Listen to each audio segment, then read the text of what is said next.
আসসালামু আলাইকুম। আশা করি সকলেই ভালো আছেন। আল্লাহর অশেষ রহমতে আমিও ভালো আছি আলহামদুলিল্লাহ। নতুন একটি ভিডিও নিয়ে হাজির হলাম।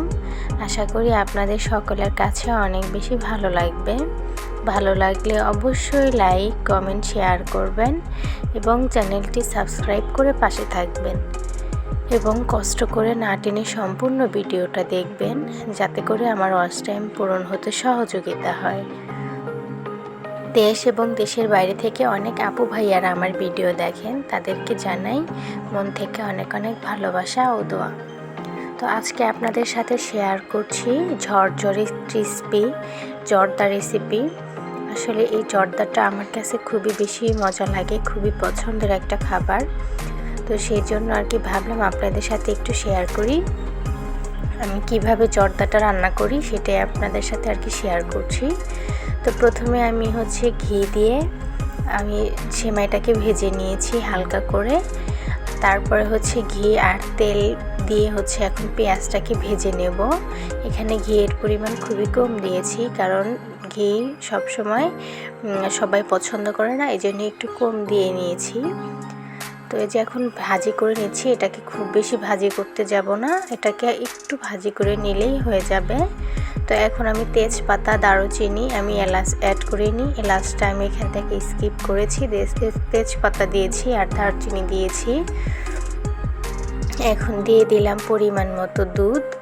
আপনারা চাইলে যদি একটু ঝরঝরে করতে চান তাহলে দুধ একটু কম দিবেন, আর যদি একটু ঝরঝরে না হয়ে একটু যদি নরম নরম করতে চান তাহলে একটু দুধের পরিমাণটা বেশি দিবেন। তাহলে আর কি হবে, আমি যেহেতু ক্রিস্পি করে করব এই জন্য ঝরঝরে করে আর কি করার জন্য আমি দুধটা কম করে দিয়েছি। আর এখন দিয়ে দিচ্ছি নারিকেল, আর নারিকেলের পরিমাণটা একটু বেশি দেওয়ার চেষ্টা করবেন, তাতে করে আর কি জর্দা রান্নাটা অনেক বেশি মজা হবে। আমি এখন সেমাইটাকে ঢেলে দিলাম। এখন এই সেমাইটাকে কিছুক্ষণ ভেজে নিতে হবে, মানে দুধের সাথে মিক্স করে হালকা আঁচ করে সিদ্ধর মতো করে নিতে হবে। মানে যেহেতু দুধের পরিমাণটা আমি কম দিয়েছি সেহেতু একটু সিদ্ধ হতে সময় লাগবে, মানে সেটা একটু হালকা আঁচ করে দিলে ঝরঝরেও হয়ে যাবে এবং আর কি এটা একটু নরমও হয়ে আসবে। তো এই যেভাবে আর কি রান্না করবেন দেখবেন আর কি পারফেক্ট ঝরঝরে হয়ে যাবে। আপনারা আমার রান্না শেষ হলে দেখতেই পারবেন কীরকম আর কি ঝরঝরা হয়। যেহেতু এখন আমি এটা ভাজা শেষ হয়ে গেছে, নামিয়ে নেব।